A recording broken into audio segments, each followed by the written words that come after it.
Hello everyone. Welcome to this video. The content of this video is derived from the discussion in Chapter 6 of the Dhammapada, guiding us into a profound spiritual world. We will first discuss a core question.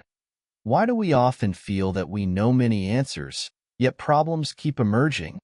In this discourse, the Master points out that the true answer does not belong to the mind, but rather to a state of thoughtless, serene inner being. The diversity and multitude of answers in the mind cannot solve problems. Only when we transcend the mind and enter a state of pure observation do all problems dissolve, leading to true liberation. Next, we will explore the relationship between individualism and discipline. The Master explains that being a true individual is not about being an egoist, but about achieving an integrated, selfless state through discipline and practice. In this community, everyone grows continuously through responsibility and conscious effort, ultimately becoming a unified whole. Finally, we will discuss why we often feel that we have lost something and should become better versions of ourselves. The Master emphasizes that we can only discard this inner garbage when we truly see its worthlessness. Blindly believing in and clinging to the illusions in our minds only leads to more confusion. Only through inner awareness can we attain true freedom. I hope this video brings you profound insights and reflections. Let us embark on this journey of wisdom together and explore the true essence of the mind. Thank you all for watching. The first question. Beloved Master, I feel like I know the answers.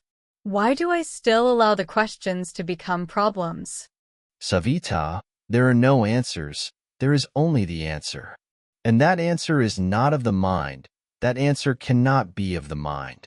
The mind is a multiplicity. The mind has answers and answers, but not the answer. That answer is a state of no mind. It is not verbal. You can know it, but you cannot reduce it to knowledge. You can know it, but you cannot say it. It is known in the innermost recesses of your being. It is light that simply illuminates your interiority. It is not an answer to any particular question. It is the end of all questioning. It refers to no question at all. It simply dissolves all the questions and a state is left without any question. That's the answer. Unless that is known, nothing is known. Hence, you may feel that you know the answers, but still, questions will go on popping up. Still, questions will go on torturing you. Still, questions are bound to arise because the root is not cut yet. New leaves will be sprouting, new branches will be arising.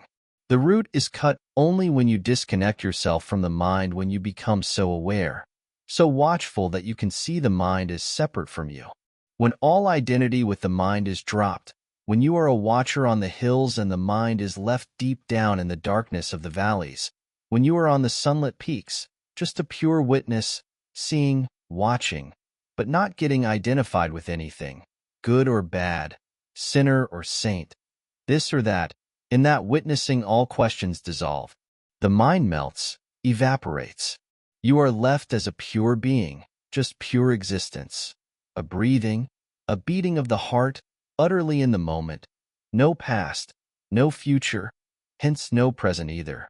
Unless that state arrives, you will feel many times that you know the answers, but each answer will only create new questions. Each answer will trigger new chains of questions in you. You can read, you can study, you can think, but you will get more and more in the mire of the mind, more entangled, more entrapped. Slip out of the mind. Hence, I am not giving you answers. I am trying to point out the answer. You cannot use the plural for it, because it is one. It is a state of utter silence, peace, no thought. Buddha calls it right mindfulness, samasati. And he says that those who are rightly mindful, alert, aware, the truth comes to them of its own accord. You need not go anywhere. It comes. You need not even seek and search, because how can you seek and search? Out of your ignorance, whatsoever you do will bring more ignorance. Out of your ignorance, wherever you will go astray. Out of your confusion, how can you find clarity? Out of your confusion, You will become more and more confused, in search of clarity. Hence Buddha says, the master watches, the master is clear. Es Dhammo Sanantano. This is the law, the ultimate, eternal, inexhaustible law. To be silent is to have the answer. To be silent is to be without questions, and the root is cut, then no leaves arrive anymore. Savita, you say, I feel like I know the answers.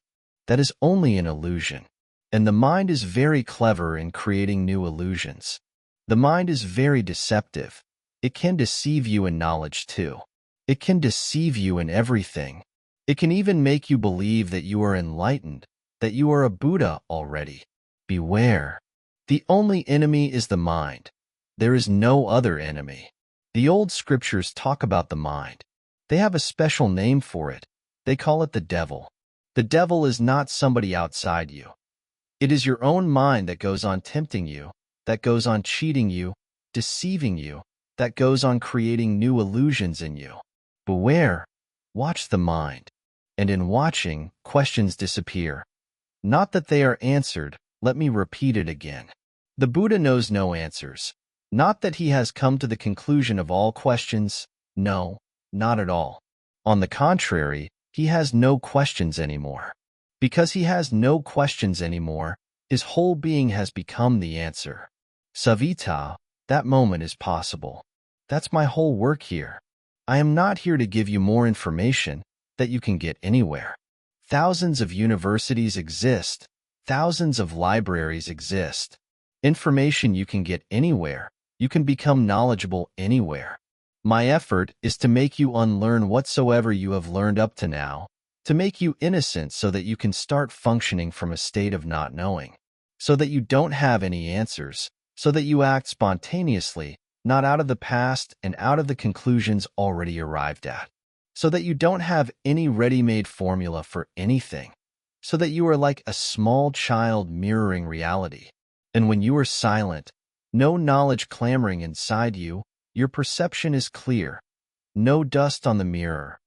You reflect that which is. And out of that reflection, whatever action arises is virtue. The second question. Beloved Master, you want us to be individuals, but during work in the ashram we have to be very disciplined. Discipline and individualism, are they not diametrically opposite? Sudarshan, I would like you to be individuals, but not individualists. And there is a great difference. The individualist is not an individual yet. The individualist who believes in individualism is only an egoist. And to be an egoist is not to be an individual. Just the contrary. The individual has no ego, and the ego has no individuality. The ego is such an ordinary phenomenon. Everybody has it. There is nothing special about it. There is nothing unique about it. Everybody has the ego. It is so common. The uncommon thing is egolessness. Only an egoless consciousness attains to individuality. And by individuality, I simply mean the literal meaning of the word. Individual means indivisible. Individual means integrated. Individual means one who is not many, who is not a crowd, who is not multi-psychic. One who has attained to unity, one who has become a crystallized being. Gurdjieff uses the word crystallization for individuality. But the basic requirement for crystallization is to drop the ego, because ego is a false entity. It won't allow you to be real. It won't allow you to be authentically real. It won't allow you to grow. It is false. It is a deception. It is an illusion. You are not separate from existence, but the ego goes on pretending separation. And the other word that you have used in the question also has to be understood, discipline. Discipline does not mean anything imposed upon you. Nothing is imposed in this commune. If you enter this commune, it is at your own choice. The doors are open. You can leave any moment. In fact, entry is difficult and we make every possible effort to help you to leave. Nobody is hindered from leaving, although every possible effort is made to hinder you from entering. Entry is very difficult. If you choose to become part of this commune, it is your decision. your readiness to commit yourself, to be involved. Out of this decision, a discipline arises. You can choose to get out of the commune, but once you are in the commune, it means that you have taken a responsibility. And it is only through responsibility that one grows. By fulfilling one's responsibility totally, growth becomes possible. There are a few people here, only a few, who go on trying to deceive the commune. They are simply befooling themselves. Nobody is befooled. They don't want to work. They try to avoid it in every possible way. They find excuses. They even fall just to avoid work. But this is so stupid. You have entered the commune to work upon yourself. You have entered the commune to make a concentrated effort to become an integrated individual. You have entered the commune for your spiritual growth, for enlightenment. And if you avoid, and that seems to be the real question behind the apparent question, you say, Sudarshan, individualism and discipline. Are they not diametrically opposite? They are not. An individual is always a disciplined phenomenon. One who is not disciplined is not an individual. He is just a chaos. He is many fragments. All those fragments are functioning separately, even in opposition to each other. That's how people are ordinarily. One part of the mind going to the south, another part going to the north. One part saying one thing, another part opposing it. You know it. I am simply stating a fact. You can observe it. One part says, do this. Another part immediately says, no. Something says, yes. And something immediately destroys it by saying, no.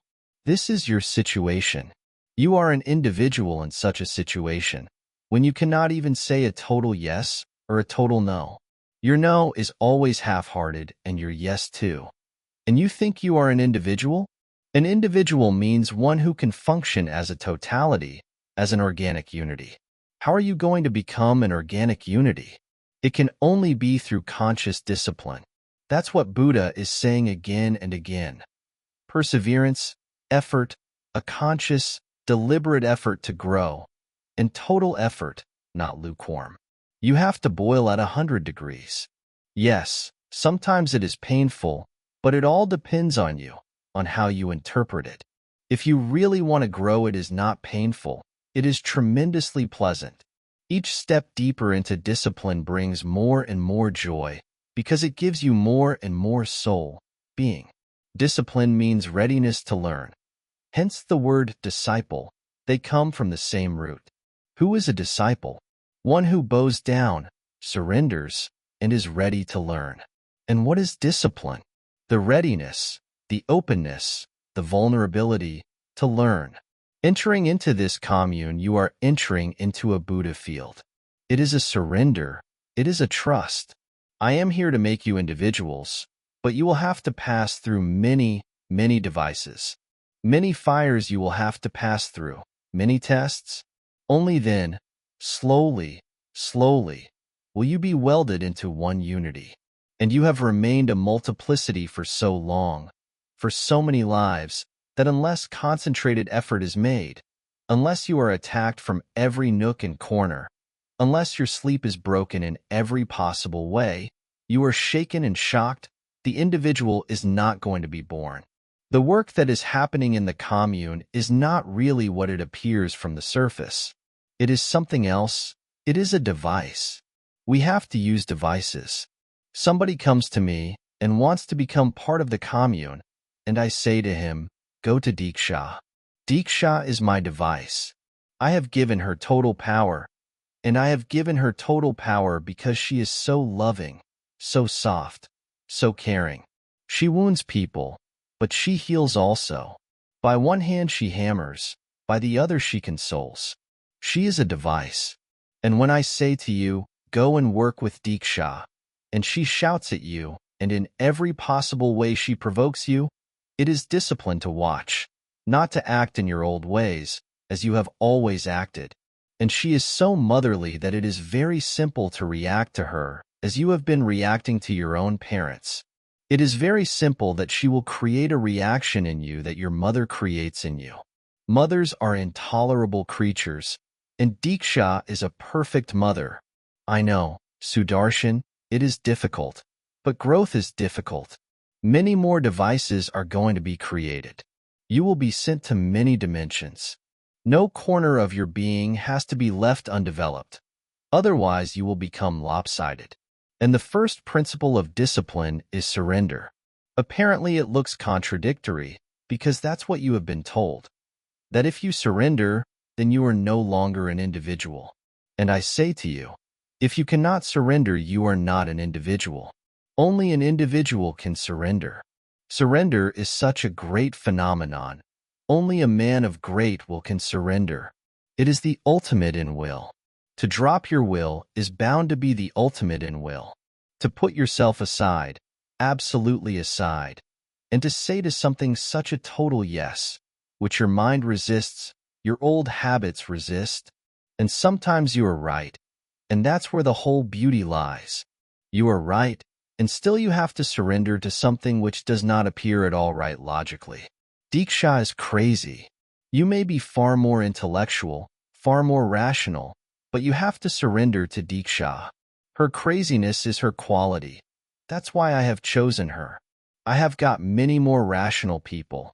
I could have chosen a PhD who would have convinced you that he is right. But when you are convinced and you follow, it is not surrender. When you are not convinced at all, you see the apparent stupidity of a certain thing, and still you surrender. That is a great step of getting out of your past. This commune is a lab. This commune is an alchemical process. You come here as a crowd, and I have to weld you into unity. Much hammering is going to happen, and you will come out of this whole process as pure individuals. Discipline is the way to create individuality. But remember, to be an individual is not to be an individualist. Individualism is an ego trip. And the people who believe in individualism are not individuals, remember well? Deep down they know they are not individuals. Hence they create a facade of philosophy, of logic, of argument, because deep down they don't feel they are individuals. They pretend on the outside that they are individuals. They believe in individualism. Believing in individualism is not becoming an individual. Belief is always false. When you are an individual, you need not believe in individualism. When it is a truth of your being, belief is not needed. Belief is needed only to cover things. You don't know about God and you believe in God. The believer is an atheist. He may be a Christian, a Hindu, a Mohammedan, a Buddhist, it doesn't matter. A believer is an atheist. He does not know about God, and still he believes. That means he is even trying to deceive God. He is a hypocrite. He is a parrot. Parrot-like he goes on repeating what the scriptures say, what others say. And parrots can repeat beautifully, without understanding a thing, without knowing a thing, mechanically. A Negro walked into a pet store in Harlem, wanting to buy a good talking parrot. The proprietor told him that they had a wide selection of parrots. So what sort did he want? The Negro asked to see a $50 parrot. Polly want a cracker? Polly want a cracker, he called as soon as the parrot appeared. The parrot said nothing. I want a parrot that talks good, he said. Show me a good one. So the proprietor brought out a $200 parrot. Polly want a cracker? Polly want a cracker. No answer. You got a better parrot than this? Asked the Negro. The proprietor said yes and led the Negro behind the counter to where the $1,000 parrot, beautifully plumaged with sparkling beady eyes, clearly a very special parrot, sat proudly in a luxurious cage. Polly want a cracker? Polly want a cracker? Came from the Negro, but the parrot didn't even look up. Man, this your best parrot? Asked the Negro. Because I want a good talker and this one looks dumb. The proprietor took him to the back of the shop where in a special polished brass cage, the size of a small room, sat the pride of the proprietor's collection, a $5,000 parrot. The parrot, dressed in a silk smoking jacket and sitting on a quilted perch, was smoking a pipe and reading the Financial Times. Polly want a cracker? Polly want a cracker, the Negro yelled. The parrot sniffed and looked at him over his gold-rimmed spectacles with aristocratic disdain. "Polly want a cracker? Polly want a cracker?" the Negro yelled again. "Polly want a cracker," said the parrot in an impeccable Oxford accent. "Nigger want a watermelon?" The believer is a parrot. The believer knows nothing. The believer is an atheist in disguise. He is trying to befool himself, the world, and even God. The man who believes in individualism is not an individual. The man who is really an individual need not believe. He knows it, so what is the point of believing? Belief is always needed in ignorance, and individualism is a belief. To be an individual is an experience. Individualism is very cheap, but to be an individual needs arduous discipline. It needs great perseverance, work, and watchfulness. It comes only out of years of effort in awareness and meditation. And whatsoever is happening here in this commune, Sudarshan, is nothing but different ways to introduce you to meditation. In the kitchen, in the carpentry shop, in the soap workshop, in the boutique, whatsoever is happening, apparently it looks as if it is the same ordinary thing as happens everywhere else. It is not. If you go and see the carpenters working, of course, they go on working like any other carpenters anywhere else, but with a different quality. That quality cannot be seen. You will have to become a participant. Only then will you slowly feel it. That quality is of trust and love. My sannyasins are here because they love me, for no other reason. They are simply here with me to be here with me. For the sake of being here with me, they are ready to do anything. But whatsoever they are doing is only the outer part. You will see the body of the work, but you will not be able to see the spirit of the work. For that, you will have to become a participant. And, Sudarshan, it seems that you are still a spectator. Maybe you are working in the commune, but still, you have not become a participant. Otherwise, such a question would have been impossible.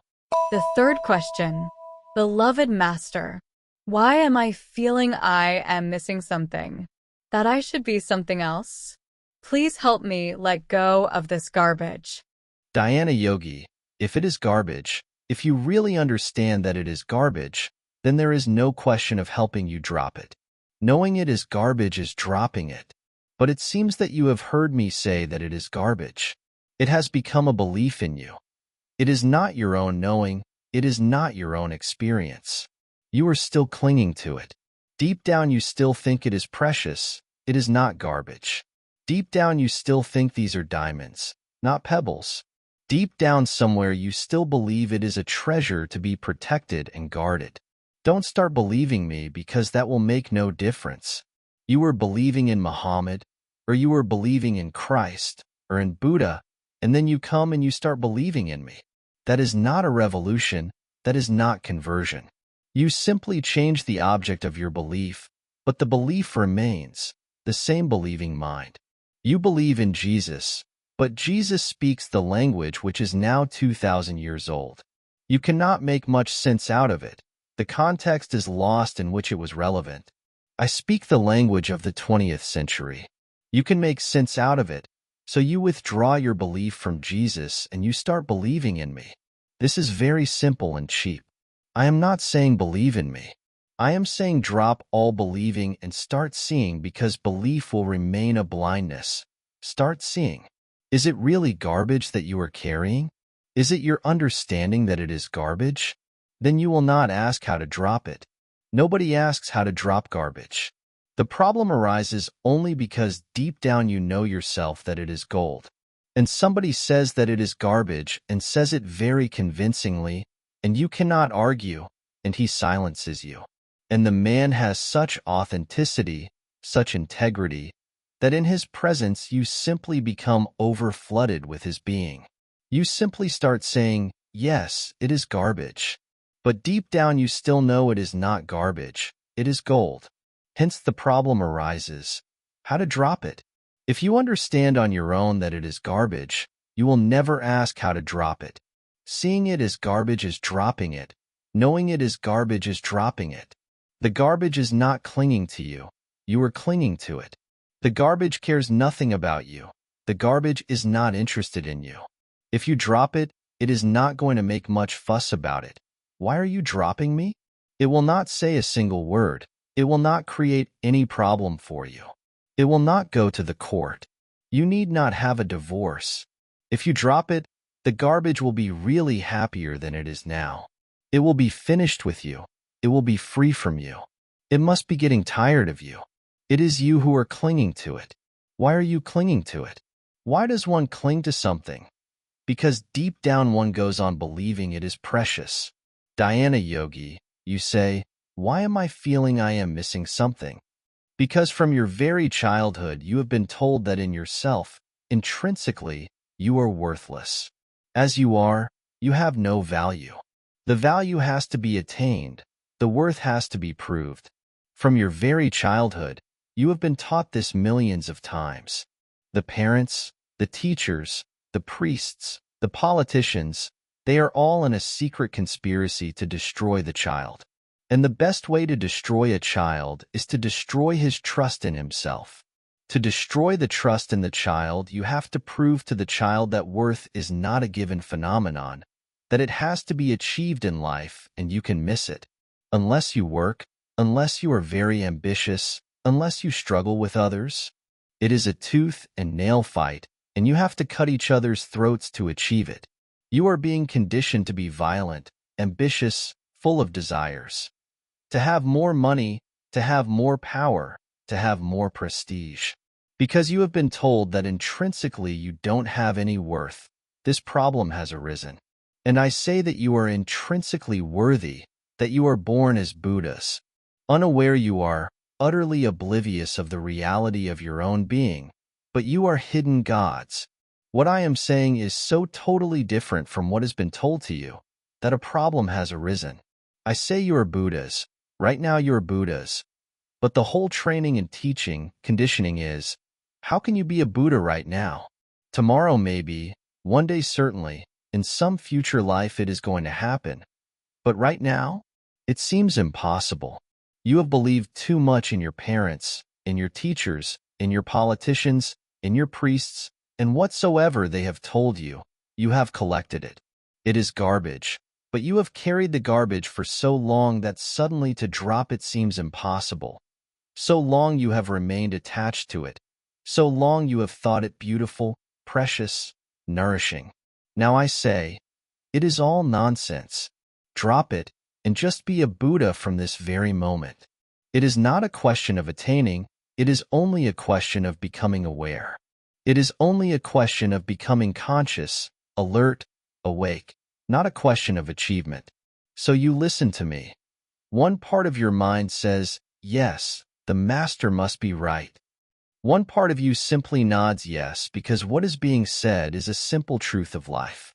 But all your training is against it. When you are close to me, you start feeling it is true. When you go away from me, the mind jumps back upon you with vengeance.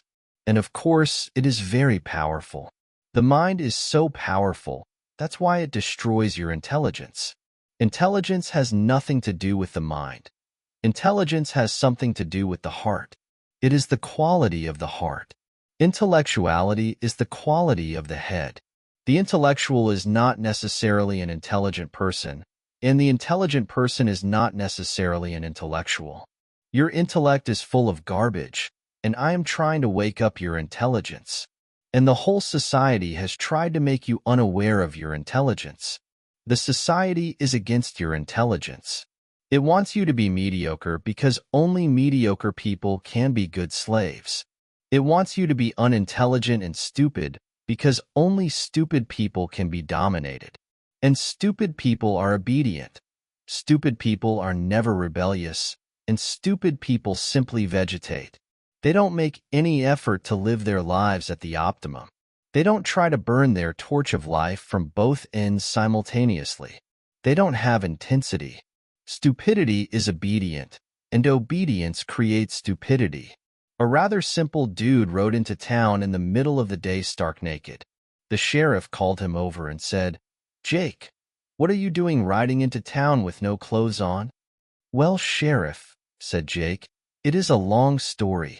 I was riding into town to get some provisions for my pa, when I came across this lady on the side of the road who asked me for some help. Now my daddy always told me to help gentle lady folk, so I got off my horse and helped her carry her picnic basket down to the river. Then I helped her lay out her blanket and helped her with everything she asked me to do. Then she said, "How about taking your boots off, cowboy?" So I did, Sheriff. And then she said, "How about taking your clothes off, cowboy?" And I said, "Sure thing, ma'am." And she was there on that rug, naked as the day she was born. Then she lay back and said, "Go to town, cowboy." And so here I am, Sheriff. Obedience is a form of stupidity, and the society wants you to be stupid. Stupid people are good people. They remain always with the status quo. They never go against it. Even if they see the rottenness of things, they simply close their eyes, or they are always ready to accept any stupid explanation. For example, this country has been poor for centuries, starving, suffering. But because people are religious, obedient, stupid, they have been given any kind of explanation and they have accepted it. Some believe that God has made them poor because poverty is something very pious. They worship poverty. In India, poverty is worshipped. If you renounce your riches and you become a naked fakir, millions of people will think you are a great sage. You may be simply stupid, but just because you have renounced riches, you are a great sage. I have seen many stupid sages. Now it is a contradiction in terms. How can a stupid person be a sage? A sage has to be wise. But it is very difficult in this world to be wise and be worshipped. Wise people are to be murdered, crucified, poisoned. Stupid people are worshipped. Stupid people simply follow whatever the society says. Whatsoever the society wants them to do, they simply do it. So a few people have been worshipping poverty. Gandhi used to call poor people Daridra Narayana. The poor are divine. Poverty is divine. The poor people are gods. If this is true, then who would not like to be poor? If poor people are gods, who would not like to be a god? And then there are other explanations. That you are poor because in your past lives you have committed sins. Those explanations have been invented for those people who don't believe in God. The Jainas, the Buddhists, they don't believe in God, so you cannot give the first explanation to them. They need another explanation, the theory of karma, but the purpose is the same. If you have committed sins in your past life, then it is better to be finished with the karma. Go through poverty, and go through poverty without any resistance. If you create any resistance, you will again be creating bad karma and you will suffer in your future life. Enough, after all, is enough. Now be finished with the whole thing. Suffer at this moment contentedly. So people have become cows and buffaloes. They are suffering contentedly, no resistance, no rebellion. The society wants you to be stupid, not intelligent. Intelligence is dangerous. Intelligence means you will start thinking on your own. You will start looking around on your own. You will not believe in the scriptures. You will believe only in your own experience. Dhyana Yogi, please don't believe in what I say. Experiment, meditate, experience.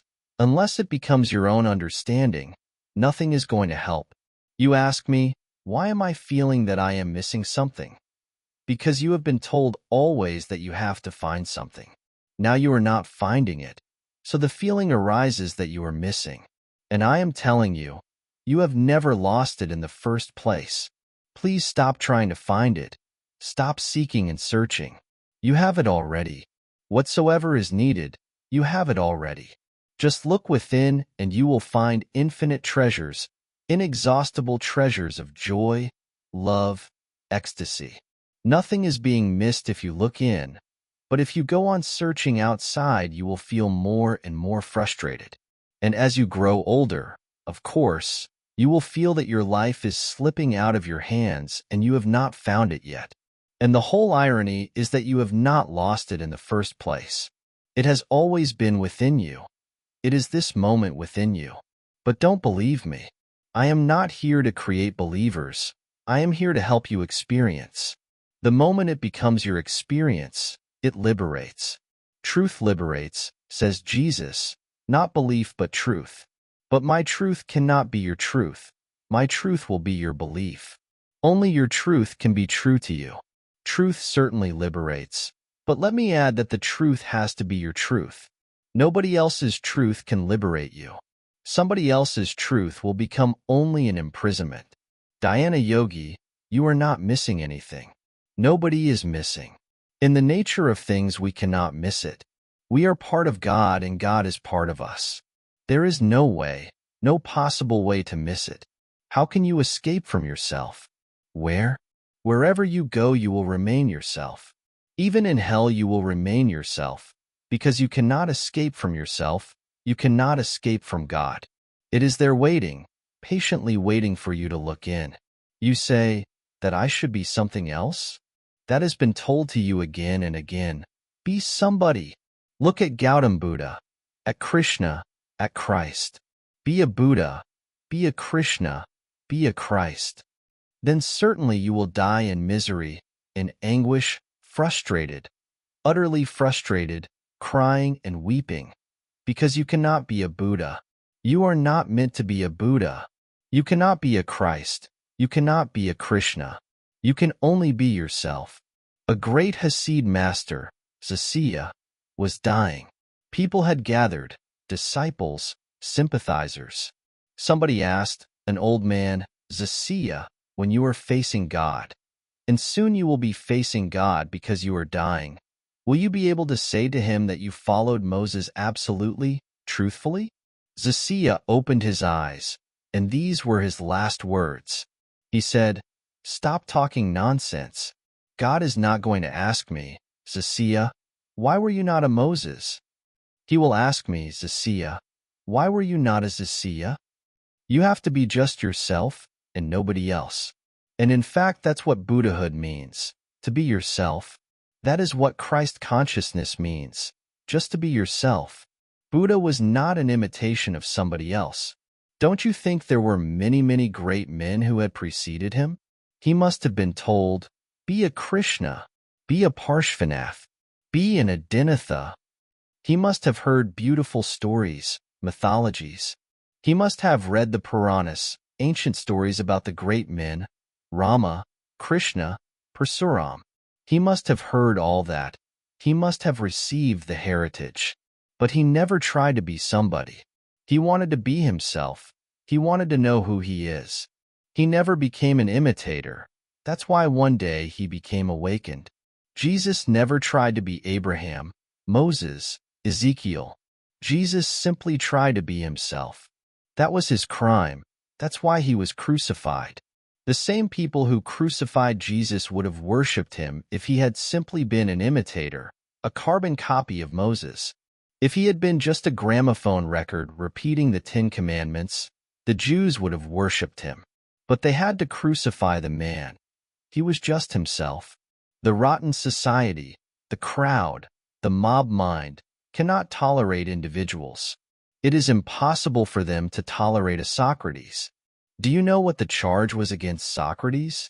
Exactly the same thing is said about me. This was the crime of Socrates, that he used to corrupt the minds of the youth.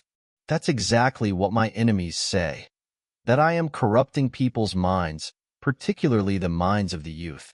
Socrates was corrupting the minds of the youth? He was trying to awaken their intelligence, but the society became afraid.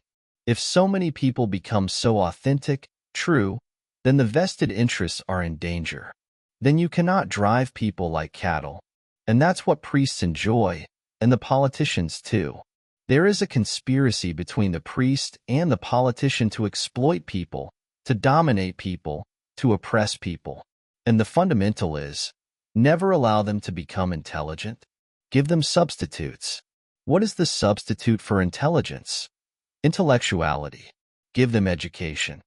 Send them to the school, to the college, to the university, so they become intellectuals. Have you ever heard of universities creating intelligence?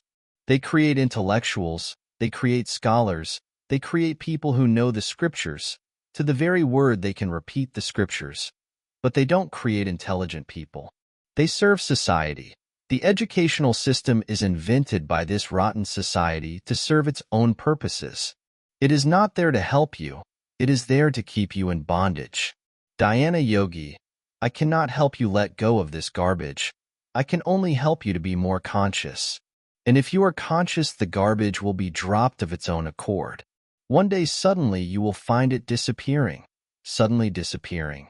As consciousness deepens, all garbage disappears, just as you bring light in and darkness disperses. Buddha says, become more aware and the light will start pouring in. AES Damo Sanantano. The fourth question. Beloved Master, I often read the hymn to love in the New Testament. It seems to me that this is exactly your message. Also, it is significant that it never actually uses the word God. I can find nothing to contradict your basic message in this lovely poem. On the other hand, it seems to be exactly what you are saying in your discourses. Am I right? You have such a beautiful voice that it would be really nice to hear you say some or all of it, especially as I feel you will soon stop talking publicly altogether. Here is a copy of the hymn. Pre-Martha. The message of all the Buddhas is always the same because the truth is one. Expressions may differ, different languages may be used, but that which is indicated towards is the same. Millions of fingers can point to the same moon. Fingers are bound to be different. My finger is different from the finger of Jesus or Buddha or Moses or Abraham. But the moon is the same. And this hymn is a beautiful finger pointing to the moon. It is the very essence of all the teachings of all the Buddhas of all the ages, past, present, and future too. Though I speak with the tongues of men and angels, and have not love, I am become as sounding brass or a tinkling cymbal. And though I have the gift of prophecy, and understand all mysteries and all knowledge, and though I have all faith, so that I could remove mountains, and have not love, I am nothing. And though I bestow all my goods to feed the poor, and though I give my body to be burned, and have not love, it profiteth me nothing. Love suffereth long and is kind. Love envieth not. Love vaunteth not itself, is not puffed up, doth not behave itself unseemly, seeketh not her own, is not easily provoked, thinketh no evil, rejoiceth not in iniquity, but rejoiceth in the truth, beareth all things, believeth all things, hopeth all things, endureth all things. Love never faileth. But whether there be prophecies, they shall fail. Whether there be tongues, they shall cease. Whether there be knowledge, it shall vanish away. For we know in part, and we prophesy in part. But when that which is perfect is come, then that which is part shall be done away. When I was a child, I spake as a child, I understood as a child, I thought as a child. But when I became a man, I put away childish things. For now we see through a glass, darkly, but then face to face. Now I know in part, but then shall I know even as also I am known. And now abideth faith, hope, love, these three. But the greatest of all these is love. These are the essential qualities of a religious person. This is my message. This is the message. The language is old, and because it is old it has a beauty of its own, because the older the language is, the more poetry it has. As we have become more and more scientific, our language has also become more and more scientific.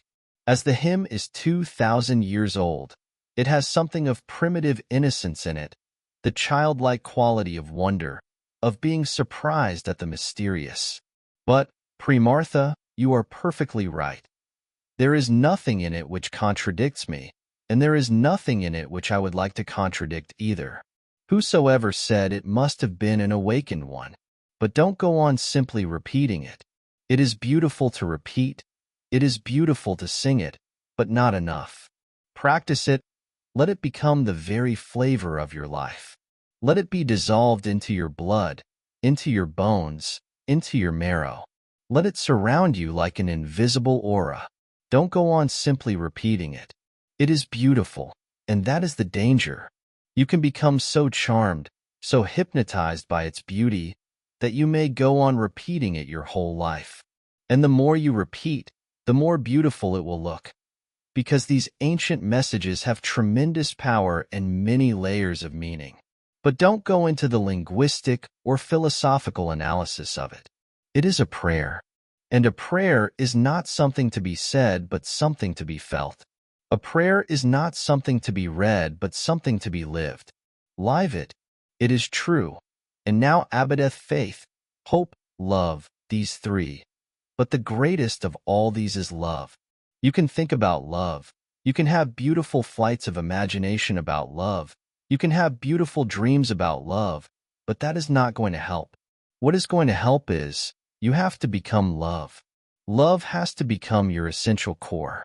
Everything else has to be sacrificed to love. Everything else has to become part of your loving life. Then only will this prayer be true for you. And then it will not be Christian, then it will not belong to the New Testament. It will be something that is part of your heart. You will breathe it. And whosoever will come close to you will have a little glimpse of it. A little light will be shed on everybody's path, if you live it. Scriptures can be understood only if first they are practiced. People do just the opposite. They read the scripture and they try to understand it. Intellectually, it is not difficult to understand those scriptures. They are simple. People become very proficient, very efficient in repeating the scriptures, and they end with that. They remain parrots. And what can you understand about it? Intellectually, whatsoever you understand will not be right, because it will reflect your state of mind, not the state of the mind who uttered these words. A retired cattle rancher, aged 65, who had sold his ranch and come to New York to see the sights, checked into a midtown hotel. Once upstairs, he made himself comfortable and relaxed on the bed. While he was resting, he saw the door slowly open, and there standing before him was a curvaceous blonde attired only in a sheer negligee. "Oh," she apologized when she saw the old fellow. "I must be in the wrong room." "No," he corrected, "you are in the right room, but you are about 40 years too late." The interpretation is always going to be yours. You can read Jesus, you can read Buddha, but who is going to interpret it? You will interpret it. And what is your understanding? What light have you got?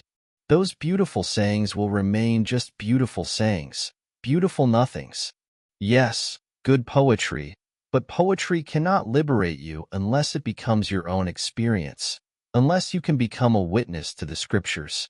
Your continual unfaithfulness proves you are an absolute rotter, stormed the outraged wife who had just caught her husband for the 7th time in a sportive romp with another woman. "Quite the contrary," came the cool reply. "It merely proves that I am too good to be true." Your interpretations will always reflect you. When you look in the mirror, you will be looking at your face. You will be looking at yourself. You can't see the mirror. You can only see your face reflected in it. You will be able to see the mirror only when you have lost your face, when you have lost your head, when you are not. When you have become a nothing, a nobody, then stand before a mirror, and you will see the mirror and its mirroring, and you will not be mirrored in it. You will not be reflected in it. You will not be present there. Before you become an absence, going before the mirror is of no use. And that's what people go on doing. Reading the Bible, the Quran, the Dhammapada, they read themselves. The worried mother was lecturing her teenage daughter on the subject of sex morality. "Of course I realize you may be tempted while you are out on a date. If you are, dear, please ask yourself this all-important question. Is an hour of pleasure worth an entire life of humiliation?" "Gosh, mother," asked the daughter, "how do you make it last an hour?" Remember always, you cannot understand Jesus, Moses, Zarathustra. Your face will come in it too much. A newlywed patient was complaining to his doctor about his marital relations.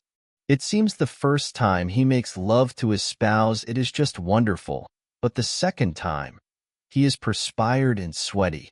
The medicine man decided to consult the wife. Isn't it odd? The medico asks the missus when she arrives, that it is just wonderful the first time, and the second time he is all perspired and sweaty? Why should it be odd? She smirks. The first time it is in January, and the second time it is July. You cannot go directly into the sayings of the Buddhas. First, you will have to go inside yourself. The basic encounter has to be with your own originality, and then all the Buddhas will become clear to you. And then one thing more starts happening. Then Jesus and Buddha and Moses and Muhammad are not saying different things. They are saying the same things. Unless a person becomes a witness to the ultimate truth himself, he will go on thinking that Buddha is saying one thing and Jesus is saying something contrary. That Buddhism is against Hinduism, that Hinduism is against Jainism, that Jainism is against Mohammedanism. Unless you witness the truth, you will go on believing these 300 religions, and you will be part of the quarrel, the conflict, the antagonism that goes on between these religions continuously. The day you see the truth of your own being, all these 300 religions simply disappear, evaporate. Once, just like Pre-Martha, a Christian missionary went to see a Zen master. He wanted to convert the Zen master, so he had brought the Sermon on the Mount with him. He started reading the Sermon on the Mount. He had read only the first 2 or 3 sentences, and the Zen master said, "Stop. Whosoever said it was a Buddha?" The missionary was surprised. He said, "But these are the words of Jesus." The master said, "It doesn't matter what the name of the Buddha is, but whosoever said this was a Buddha." He had arrived. And I say this to you because I know too. Once you have tasted, you will know. In whatsoever form the truth comes, you will immediately recognize it. But first become a witness. The last question. Beloved Master, only one step. Digambara. Yes, in fact, not even one step is needed, because we are not to go anywhere. We are already in God. I say only one step, just to console you, because without any steps you will be too puzzled. I reduce it to the minimum, only one step, so that something remains for you to do, because you understand only the language of doing. You are a doer. If I say, nothing has to be done, not even a single step has to be taken, you will be at a loss as to how to make any head or tail of it. The truth is, not even a single step is needed. Sitting silently doing nothing, the spring comes and the grass grows by itself. But that may be too much. Your doer mind may simply ignore it, or may think it is all nonsense. How can you achieve God without doing anything? Yes, a shortcut the mind can understand. That's why I say, a single step. That is the shortest. It cannot be reduced to less than that. A single step, that is just to make you understand that doing is non-essential. To attain to being, doing is absolutely non-essential. When you are agreed and convinced that only one step is needed, then I will whisper in your ear, not even one, you are already there. Rabi'a, a great Sufi mystic, was passing. It was the street she used to pass every day on her way to the marketplace, because in the marketplace she would go every day and shout the truth that she had attained. And for many days she had been watching a mystic, a well-known mystic, Hassan, sitting before the door of the mosque and praying to God, "God, open the door. Please open the door. Let me in." Rabi'a could not tolerate it that day. Hassan was crying, tears were rolling down, and he was shouting again and again, "Open the door. Let me in. Why don't you listen? Why don't you hear my prayers?" Every day she had laughed. Whenever she had heard Hassan, she had laughed. But it was too much today. Tears, and Hassan was really crying, weeping, crying his heart out. She shook Hassan and said, "Stop all this nonsense. The door is open. In fact, you are already in." Hassan looked at Rabi'a, and that moment became a moment of revelation. Looking into the eyes of Rabi'a, he bowed down, touched her feet, and said, "You came in time. Otherwise, I would have called my whole life." For years I have been doing this. Where have you been before? And I know you pass this street every day. You must have seen me crying, praying. Rabia said, yes, but truth can only be said at a certain moment, in a certain space, in a certain context. I was waiting for the right moment. Today it has arrived. Hence I came close to you. Yesterday, if I had told you, you would have felt irritated. You may have even become angry. You may have reacted antagonistically. You may have told me, you have disturbed my prayer. And it is not right to disturb anybody's prayer. Even the king is not allowed to disturb the prayer of a beggar. Even if a criminal, a murderer, is praying in Mohammedan countries, the police have to wait till he finishes his prayer. Only then can he be caught. Prayer should not be disturbed. Rabia said, I had wanted to tell you this, that Hassan, don't be a fool. The door is open. In fact, you are already in. But I had to wait for the right moment. Digambara, I say only one step, and even that seems to be unbelievable to you. Hence the question. You ask me, beloved master, only one step? Not even one, Digambara. But the right moment has not come yet, at least for you. When it comes, I will whisper in your ear, you are already in. Not even a single step is needed, because we are not going outside. Steps are needed to go outside. Steps are not needed to go in. It is like a man dreaming, and in his dreams, he has gone far, far away. Will he need a long journey to come back home? He is already home. He is sleeping in his home, but he may be in Timbuktu in his dream. All that is needed is that he has to be shaken up. As Rabia shook Hassan, Digambara, one day I will shake you up. You just need cold water to be poured on you. Really cold water, ice cold. So in shock you open your eyes. Do you think you will ask me how to go back home because I am in Timbuktu? No, you will not ask. If you see that you are already in your home, had fallen asleep, and dreamed about Timbuktu, you had never gone there. You have not gone out of God. You cannot. It is impossible, because only God exists. Where can we go? Where can we go? There is no place where God is not. We are always in Him, and He is always in us. But that needs an awakening. Not even one step. That is just to bring you closer to the truth. Slowly, slowly, you have to be persuaded. 1,000 steps are reduced to one step, and then I will take that step away from you too. But that needs a right moment. Ultimate truths can be said only in a ripe situation. That moment will also come. Just be ready to receive it. Welcome it. Conclusion. Key thoughts for moving forward. Thank you all for watching this video. We hope our discussion has brought you new perspectives and inspiration. In this noisy world, finding inner peace and true answers is not easy, but through continuous practice and self-observation, we can gradually approach the truth within. Remember, becoming a true individual does not mean isolation, but forming a deep connection with others through inner awareness and growth.